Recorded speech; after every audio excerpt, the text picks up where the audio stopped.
My fiancée had at least an emotional affair with a guy, and I discovered this a week to the wedding. I know that the guy traveled 3 times to see her, but she says nothing happened. I am 32, and I need some help as I am currently barely functioning from the shock. Couple days ago, I found out from a friend that my fiancée, 32, has been unfaithful. Our wedding is in a week. We dated for 6 years, including 1 year long distance. During the long distance, she started talking to a common friend, and she has developed feelings for him. After she moved back, the emotional affair continued for 1 year. Since the guy is far away, he came up to see her 3 times that I was obviously not told. They both adamantly stated they did not have sex, but did sleep together. I just learned all of this very recently, and my whole world has been turned upside down. I confronted my fiancée, and we cried all day. She said she knew it was wrong and had no excuse, that she was so sorry to have hurt me, that she was in the wrong. She said that she wants to get married to me and start our lives together. I love her very dearly, but I feel super hurt from the betrayal. I told her I will find it difficult to trust her. I said the last thing I want is for us to get married, for me to get jealous/not trusting, and for us to argue constantly, not love each other, and eventually get divorced after 2 or 3 years. She said she understands and respects whatever I decide, and that she loves me and wishes she could undo what she did.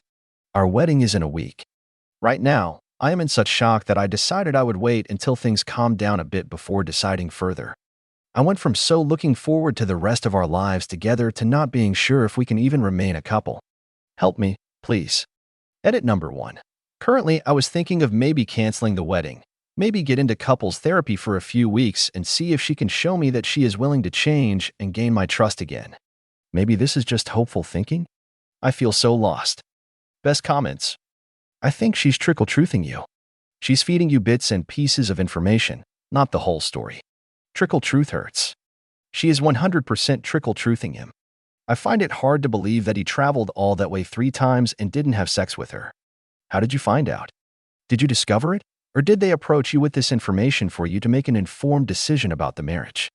The former means that they would probably have kept it from you forever, whilst the latter shows some degree of guilt, honesty, and remorse. A friend told me. When I confronted her, she said she was scared for over a year to tell me. So no, I do not believe she would have told me herself before the wedding. I was very disappointed in that. The affair started about a year ago, started when she was away, and continued when she moved back. Then she never would have told you. You deserve so much better. Cancel the wedding, go on your honeymoon solo or with a friend, and then get therapy for yourself just to help you heal, treat yourself, and then when you are ready, find someone else. Seems more to me like she is probably going to die on the "we never had sex" hill. She's hoping to leave it at that and that this won't interrupt their marriage plans. Doesn't seem like there's any attempt to let the actual truth trickle through here. But you better believe that if you traveled 3 times to meet up with her, they were effing. I don't understand why people are so hung up on the sex part. It is irrelevant, because everyone knows that even if they didn't have sex, they still wanted to. Give that friend your sincere thanks and a nice gift. They saved you 5 to 6 figures and more heartbreak later. Update number 1, 13 days after the first post. First, I just want to say thank you guys so much for all the messages and perspectives. I did not expect my own little problem to receive so much outpour of support. For that, I am grateful. I read every message, no lies. Now for the update. The wedding is off. Not gonna lie, it was very sad to see the girl I was so happy to marry cry so hard nonstop. I confronted her after a 24-hour cool-off period, and she said she still had feelings for the guy. At that point, I knew I had to call off the wedding. There was no way I would marry someone who wasn't 100% committed to me as I am to her. Telling the parents and friends and vendors last minute felt as shit as you can probably guess. The day of the wedding was absolute hell. I was super lucky that I had friends who took me out and didn't leave me alone all day. For that, I am forever grateful. But throughout the day, all I had going through my mind was the wedding itself. We would be at the ceremony right now. Now I would kiss the bride.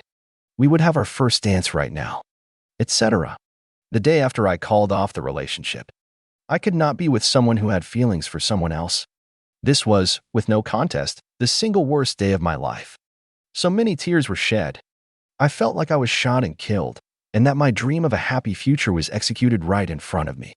I was nothing, I felt nothing, and I had nothing. This is one pain I hope no one in the future ever has to go through. Few days later we talked and she wanted to reconcile. She said she was so sorry, that she is over the guy now, that she never wanted to hurt me like that again, and she would do anything to make things work between us. I didn't know how to feel, but I did know that I did not trust her after all that. I asked for a few weeks of cool-off period to finally start to process all this shit and for her to cool off and think about what she actually wants in her life. I just feel so tired and numb and hurt right now. I didn't sign up for any of this. The thought of reconciling right now disgusts me. The thought of dating right now also disgusts me. Feels like I'm cheating. Like, holy shit, how do people even date these days? It was never something that I thought of because I only ever had her. The only positive thing I can say is that every day is finally getting just a bit better. Just a bit clearer. I'm still in the mushroom cloud of a nuclear explosion, but I hope to walk out of the rubble and rebuild, one step at a time. Best comments. Please seek individual therapy and no, do not get back with her. She kept the relationship in the lowdown for a long time and did not even confess. Her actions have shown her true morals. The words she has spoken really don't mean much. Do not get suckered in. She knows how to manipulate you, hit a relationship with a common friend, and you did not even get a whiff of it. Trust has walked away from the relationship door long ago. Absolutely do not even consider going back to her. She has shown her true colors. It wasn't a mistake. She knew exactly what she was doing. Everything since is a lie. You need to stop talking with her completely so you can begin to heal. Only date when you are ready, and you will know when you are ready. You especially, because she has essentially had feelings for this dude for 2 years, and then all of a sudden in 1 week, she is over it? LOL. She tried to get with that guy and suddenly it got real. It wasn't just a fun affair anymore and he backed out, and now she realizes the mistake she made and she's trying to go back to Opie. Came here to say this. It was all fun when he could just hook up with her without any commitments. Now that she asked for commitment, likely he dropped her like a hot potato.